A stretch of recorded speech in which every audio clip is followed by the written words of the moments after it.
লোক উসমান গুলো গুলি করছে না, সে আইসা ৩,০০০ টাকা দিচ্ছে ৫ তারিখে প্রথম কি করে নিয়া। তো আমরা এই জন্য ইনকিলাব মঞ্চের ব্যাপার ব্যানারটা ব্যবহার করতে নিষেধ করতেছি। নয়তো আপনি যদি ইনকিলাব মঞ্চের ব্যানার ব্যবহার করে প্রোগ্রাম করেন, সেইটা তো ইনকিলাব মঞ্চের উপকারী হবে, ক্ষতি তো নাই। কিন্তু যখন এটা ব্রান্ডার হবে, যখন এটা ক্ষতির সম্মুখীন হবে, সেটা তো পুরো দায়টা এসে পড়বে ইনকিলাব মঞ্চের উপরে। তো আপনারা কি কোনোভাবেই চান যে উসমান হাদির হাতে ধরা প্রতিষ্ঠান কখনো এই ধরনের ক্ষতির সম্মুখীন হোক?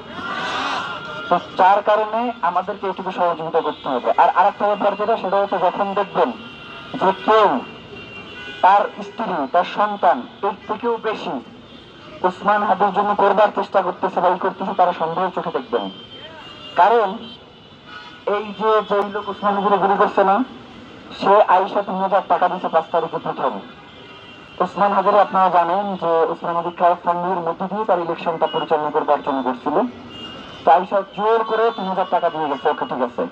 সেন্টারে আইসা টাকা দেওয়ার জন্য একদম আপ্রাণ প্রচেষ্টা যে ভাই কিছু টাকা নেন, আপনার তো টাকা পয়সা নাই, আপনি তো ক্রাউড ফান্ডিং করেন। হাদি ভাই বলছে, এটা আমি বলছি ব্যাপারটা এমন না, একদম ভিডিও রেকর্ড আছে।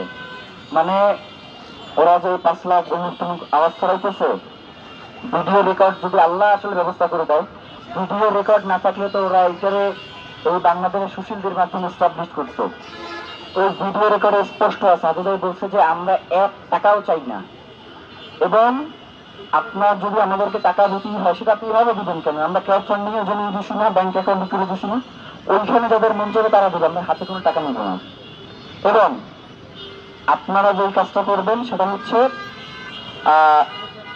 এরপরে জোরাজুরি করতেছে, তখন হাবিবাই বলছে যে ১৬ ডিসেম্বর আমাদের একটা প্রোগ্রাম আছে, আপনার ওইখানে আমাদের কিছু বন্ধু বানাই দিতে পারেন, এর বাইরে আমরা কোনো নগদ অর্থ কোনোভাবেই গ্রহণ করব না। মানে হাদি ভাই সবসময় ৪টা জিনিস, এই ৪টা জিনিসের কারোর সাথে কখনো কম্প্রোমাইজ করে না।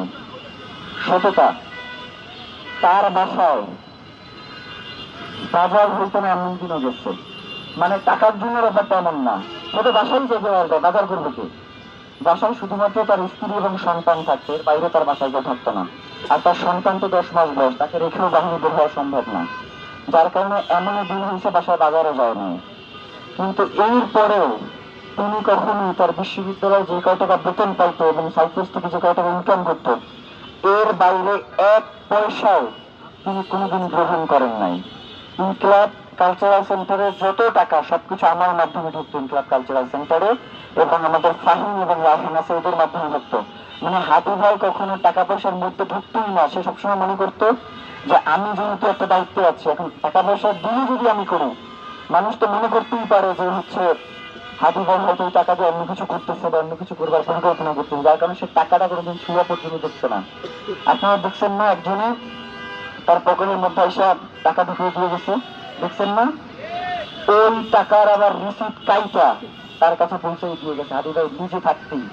মানে সে কখনই টাকা পয়সার ব্যাপারে একদম ট্রান্সপারেন্ট থাকতে পছন্দ করতো। বাংলাদেশে অনেক দলত আছে না, অনেক সংগঠন আছে না, কাউকে কোনোদিন দেখছেন যে প্রত্যেক মাস শেষে কয় টাকা তার অ্যাকাউন্টে এসে ঢুকছে এই কাজের জন্য, আর কয় টাকা খরচ হয়েছে, এইটা একদম স্টেটমেন্ট আকারে দিতে দেখছেন কাউকে?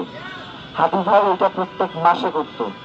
এবং হাদি ভাই এইটাতেও সন্তুষ্ট ছিল না, হাদি ভাই অডিট টিম ঠিক করছে যে এখন থেকে পুরো এই যে টাকা পয়সার হিসাব, এইটা একদম প্রফেশনাল যে অডিট ফার্ম আছে এইগুলো দিয়ে হবে, আমরাও হিসাব করবো না।